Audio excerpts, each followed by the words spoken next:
Portal 2.0 વર્ષ 2025-26 માટે, જેમાં દરેક ખેડૂત ભાઈઓને ખેતીવાડી વિભાગ કે બાગાયત પશુપાલન વગેરે વિભાગોમાં વિવિધ યોજનાઓનો લાભ લેવા માટે આ ખેડૂત પોર્ટલ પર ફરજિયાતપણે રજીસ્ટ્રેશન કરાવવાનું રહેશે. આ રજીસ્ટ્રેશન કેવી રીતે કરવું એના વિશે હવે આપણે માહિતી મેળવી. દર્શક મિત્રો, આપ સૌએ પોતાના મોબાઈલ, લેપટોપ કે કોમ્પ્યુટરમાં ઓનલાઈન ગૂગલ કે સર્ચ એન્જિન હોય એમાં સર્ચ કરવાનું છે આઈ ખેડૂત 2.0.gujarat.gov.in.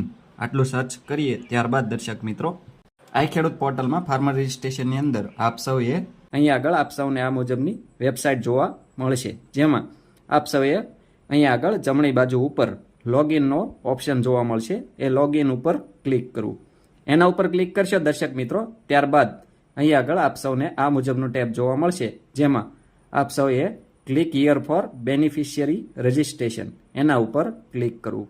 એના ઉપર ક્લિક કરશો દર્શક મિત્રો, ત્યારબાદ આપ સૌને બેનિફિશિયરી રજિસ્ટ્રેશનની ડિટેલ્સ પૂછવામાં આવશે, જેમાં આપ સૌએ ફાર્મર ઉપર ક્લિક કરવું. ફાર્મર ઉપર ક્લિક કરશો દર્શક મિત્રો, ત્યારબાદ આપે જે તે ખેડૂતનું નામ લખવાનું છે. ત્યારબાદ આપ સૌને જે તે જિલ્લા, તાલુકા, ગામમાં જમીન હોય એ સિલેક્ટ કરવાનું છે. જે તે જિલ્લો સિલેક્ટ કરવો, ત્યારબાદ નીચે તાલુકો, એ તાલુકાના જે ગામમાં જમીન હોય એ ગામ સિલેક્ટ કરવું અને એ ગામમાં જે ખાતા નંબર તમારો હોય ખાતા નંબર સિલેક્ટ કરવાનો રહેશે. ખાતા નંબર દર્શક મિત્રો આપ સૌ સિલેક્ટ કરો, ત્યારબાદ એ ખાતામાં જે ખેડૂતોના નામ હોય એ નામ આપ સૌને અહીંયા આગળ દેખાડવામાં આવશે. એમાંથી જે તે ખેડૂતની નોંધણી આપ સૌએ કરાવવાની હોય, રજીસ્ટ્રેશન કરાવવાનું હોય એ નામ આપ સૌએ સિલેક્ટ કરવાનું રહેશે. નામ સિલેક્ટ થઈ જાય ત્યારબાદ દર્શક મિત્રો નીચે સેવ એન્ડ નેક્સ્ટ ઉપર ક્લિક કરવું. એના ઉપર ક્લિક કરશો દર્શક મિત્રો, ત્યારબાદ અહીં આગળ આપ સૌને મોબાઈલ નંબર પૂછવામાં આવશે. આપ સૌએ જે તે ખેડૂત ભાઈઓનો મોબાઈલ નંબર ફરજિયાત છે, ઈમેલ ફરજિયાત નથી. એટલે આપ સૌએ તમારો મોબાઈલ નંબર ચાલુ હાલતમાં પોતાની પાસે હોય એ મોબાઈલ નંબર નાખવો. મોબાઈલ નંબર નાખશો ત્યારબાદ સેન્ડ ઓટીપી એના ઉપર ક્લિક કરવું.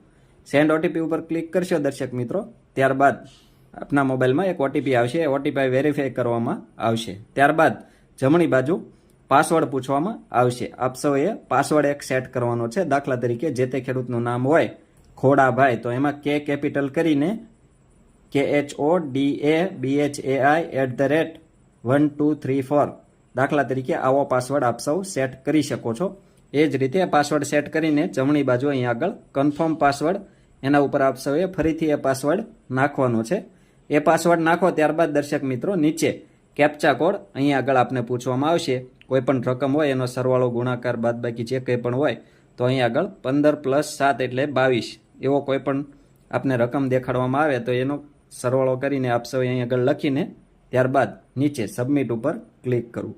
સબમિટ ઉપર ક્લિક કરશો દર્શક મિત્રો, ત્યારબાદ અહીં આગળ પાછું આ મુજબનું એક પેજ આવી જશે, જેમાં ડાબી બાજુ આપ સૌએ જે મોબાઈલ નંબર નાખ્યો હતો એ મોબાઈલ નંબર લખવાનો છે અને આપણે જે પાસવર્ડ તમે સેટ કર્યો હતો એ પાસવર્ડ આપ સૌએ લખવાનો છે. પાસવર્ડ લખ્યા બાદ નીચે કેપ્ચા કોડ જે કોઈ પણ હોય એ કેપ્ચા કોડ આપ સૌએ ગણતરી કરીને નીચે લોગિન ઉપર ક્લિક કરવું. લોગિન ઉપર ક્લિક કરશો દર્શક મિત્રો, ત્યારબાદ અહીં આગળ ડાબી બાજુ આપ સૌને પૂછવામાં આવશે કે વિભાગ પસંદ કરો, એટલે કે જે તે ખેતીવાડી વિભાગ, બાગાયત વિભાગ, પશુપાલન વિભાગ કે મત્સ્યપાલન વિભાગ એમાંથી જે વિભાગની યોજનાઓમાં આપ સૌએ ઓનલાઈન અરજી કરવાની હોય તો આપ સૌએ એ વિભાગ પસંદ કરવાનો રહેશે. દાખલા તરીકે આપણે વાત કરીએ તો ટ્રેક્ટર, ટ્રેક્ટરનું trailer, power thresher, rotavator, cultivator, ઓરણી, તારની વાડ, સોલાર પાવર યુનિટ કિટ એટલે કે ઝટકા મશીન, સ્માર્ટફોન ઉપરાંત ગોડાઉન, તાડપત્રી, દવા છાંટવાનો પંપ, પંપ સેટ, પાણીની મોટર, પાઇપલાઇન વગેરે જેવા ઘટકો ખેતીવાડી વિભાગની યોજનામાં હોય છે. પશુપાલન વિભાગની હોય તો એ પશુપાલન. તો આપ સૌએ જે તે વિભાગ પસંદ કરો, એમાંથી જે તે વિભાગ પસંદ કરો અને શોધો એના ઉપર ક્લિક કરવું. એના ઉપર ક્લિક કરશો એટલે અહીં આગળ જે તે વિભાગમાં ચાલુ યોજનામાં જે અરજી ચાલુ હશે એ ઘટકો અહીંયા આગળ દેખાડવામાં આવશે. દાખલા તરીકે આપ સૌએ ટ્રેક્ટર ટ્રેલર ઘટકમાં અરજી કરવાની હોય તો એ ઘટક અહીંયા આગળ દેખાડવામાં આવશે અને તમે આ ઘટકમાં ફરી જે તે ખાતામાં કેટલા વર્ષે લાભ લઈ શકો છો એ લાભ પણ અહીંયા આગળ આપ સૌ જોઈ શકો છો અને એ યોજનામાં લાભ લેવા માટે દસ્તાવેજ કયા કયા જોઈએ અને અરજીની તારીખ કઈ તારીખથી કઈ તારીખ સુધી અરજી ચાલુ છે એ પણ આપ સૌ અહીં આગળ જોઈ શકશો અને ત્યારબાદ એ જે તે ઘટકમાં આપ સૌએ અરજી કરવાની હોય એના ઉપર આપ સૌએ અરજી કરો એના ઉપર ક્લિક કરવું. એના ઉપર ક્લિક કરશો દર્શક મિત્રો, ત્યારબાદ તમે પસંદ કરેલ જૂથ ખેતીવાડી વિભાગનો યોજનાઓ ટ્રેક્ટર ટ્રેલર અને નીચે આગળ વધવા માટે ક્લિક કરો, એના ઉપર ક્લિક કરો. એના ઉપર ક્લિક કરશો દર્શક મિત્રો, ત્યારબાદ અહીં આગળ આપ સૌનું નામ દેખાડવામાં આવશે. નામ આવી જાય ત્યારબાદ દર્શક મિત્રો તમારો જે તે જિલ્લો, તાલુકો, ગામ વગેરે આવી જશે અને તમે સરનામું હાલમાં જ્યાં રહેતા હોય એ સરનામું આપ સૌએ લખવાનું રહેશે અને પિનકોડ પણ લખવાનો રહેશે. ત્યારબાદ તમારું જે લિંગ હોય પુરુષ, સ્ત્રી એ આપ સૌએ લિંગ પસંદ કરવી. ત્યારબાદ જે જાતિ હોય જાતિ પણ પસંદ કરવાની રહેશે. ઈમેલ ફરજિયાત નથી, હોય તો નાખવું. ત્યારબાદ આપ સૌ દિવ્યાંગ છો કે નહીં એ પણ આપ સૌએ લખવાનું રહેશે. ત્યારબાદ દર્શક મિત્રો નીચે ખેડૂતનો પ્રકાર એટલે કે તમે કયા પ્રકારના ખેડૂત છો, તો તમારી જમીન 1 હેક્ટરથી 2 હેક્ટર સુધીની હોય તો તમે નાના ખેડૂત ગણાવ. તમારી જમીન 1 હેક્ટર કરતાં ઓછી હોય તો સીમાંત ખેડૂત ગણાવ અને 2 હેક્ટર કે તેનાથી વધારે હોય તો આપ સૌ મોટા ખેડૂત ગણાવ છો. એ આપ સૌને 8ની જે કુલ જમીન હોય એ મુજબ આપ સૌ જોઈને આમાં સિલેક્ટ કરી શકો છો. ત્યારબાદ મોબાઈલ નંબર આપ સૌએ લખવાનો રહેશે. ત્યારબાદ આપ સૌને પૂછવામાં આવશે આત્માનું રજિસ્ટ્રેશન ધરાવો છો. જો ધરાવતા હોય તો હા ઉપર ક્લિક કરવું, ના ધરાવતા હોય તો ના ઉપર ક્લિક કરી આગળ વધવું. ત્યારબાદ સહકારી મંડળીના સભ્ય છો હો તો હા ઉપર ક્લિક કરી આગળ વધવું. ત્યારબાદ એની વિગતો આપ સૌએ ભરવાની રહેશે. ત્યારબાદ દર્શક મિત્રો જો આપ સૌ દૂધ ઉત્પાદક સહકારીના મંડળીના સભ્ય છો જો હો તો હા ઉપર ક્લિક કરવું, નહીતર ના ઉપર ક્લિક કરી આગળ વધવું. ત્યારબાદ અહીં આગળ આપનો આધાર નંબર પૂછવામાં આવશે. 12 આંકડાનો આધાર નંબર આપ સૌએ લખવાનો રહેશે.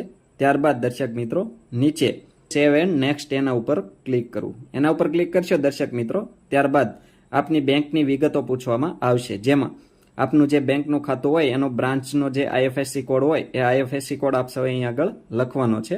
ત્યારબાદ દર્શક મિત્રો IFSC કોડ લખશો ત્યારબાદ અહીં આગળ બેંકનું નામ આવી જશે અને બેંકનો જિલ્લો આવી જશે અને એ જિલ્લામાં જે બ્રાન્ચ હોય એ બ્રાન્ચનું નામ આવી જશે. ત્યારબાદ આપ સૌએ બેંકનો જે તમારો એકાઉન્ટ નંબર હોય ખાતા નંબર એ ખાતા નંબર લખવાનો છે. ત્યારબાદ એ ખાતા નંબર આપ સૌએ બીજી વખત કન્ફર્મ બેંક ખાતા નંબર લખવાનો છે. ત્યારબાદ અરજદારનું નામ બેંક પ્રમાણે એટલે કે તમારી પાસબુકમાં જે તે અરજદારનું નામ હોય એ લખવાનું છે અને અરજદારનું સરનામું બેંક પ્રમાણે એટલે કે બેંક પાસબુકમાં તમારું જે સરનામું હોય એ મુજબના સરનામું આપ સૌએ અહીંયા આગળ લખવાનું છે. ત્યારબાદ સેવ એન્ડ નેક્સ્ટ એના ઉપર ક્લિક કરવું. એના ઉપર ક્લિક કરશો દર્શક મિત્રો, ત્યારબાદ આપ સૌની સામે આ મુજબનું પેજ આવશે. આ પેજની અંદર આપ સૌએ જોઈ શકો છો જમીન રેકોર્ડ ધરાવું, ખાતા નંબર વગેરે આવી જશે. એમાં આપ સૌએ ડાબી બાજુ આ મુજબ ટપકાનું એક નિશાન હોય એના ઉપર ક્લિક કરવું. એના ઉપર ક્લિક કરશો દર્શક મિત્રો, ત્યારબાદ નીચે સબમિટ ઉપર ક્લિક કરવું. સબમિટ ઉપર ક્લિક કરશો ત્યારબાદ દર્શક મિત્રો અહીં આગળ લખેલું આવશે તમારી અરજી સબમિટ થઈ ગઈ છે અને તમે એપ્લિકેશન મેનુમાંથી સ્ટેટસ ચકાસી શકો છો. ત્યારબાદ દર્શક મિત્રો આપ સૌએ ઓકે ઉપર ક્લિક કરવું. અહીં આગળ આપ સૌ ઉમેદવારની વિગત, બેંકની વિગત, જમીનની વિગત વગેરે જોઈ શકો છો અને ત્યારબાદ પ્રિન્ટ એપ્લિકેશન એના ઉપર ક્લિક કરવું. પ્રિન્ટ એપ્લિકેશન ઉપર ક્લિક કર્યો દર્શક મિત્રો, ત્યારબાદ આપ સૌને અહીં આગળ આપ સૌએ જે ઓનલાઈન અરજી કરેલી છે એ અરજી જોવા મળશે. આ અરજીની પ્રિન્ટ કઢાવી આપ સૌએ પોતાની પાસે રાખવી અથવા જે તે ઓફિસે જમા કરાવવી. દર્શક મિત્રો આ રીતે આપ સૌ આઈ ખેડૂત પોર્ટલ પર વર્ષ 2025-26 માટે રજીસ્ટ્રેશન કરી શકો છો અને આ વર્ષમાં વિવિધ યોજનાઓમાં સબસિડીનો લાભ મેળવી શકો છો. દર્શક મિત્રો આવા જ ખૂબ જ ઉપયોગી વિડીયો પોતાના મોબાઈલમાં મેળવવા માટે આપ સૌ આપણી આ ખેડૂત મિત્ર ચેનલ સાથે બન્યા રહેશો. આપણી આ ચેનલ સાથે બન્યા રહેવા માટે આપણી ખેડૂત મિત્ર ચેનલ સબસ્ક્રાઇબ કરવા વિનંતી. જો આપ સૌને અમારો આ વિડીયો પસંદ આવ્યો હોય તો વિડીયોને લાઇક કરજો અને અન્ય ખેડૂત મિત્રોને શેર કરવાનું એટલે કે મોકલવાનું ભૂલશો નહીં.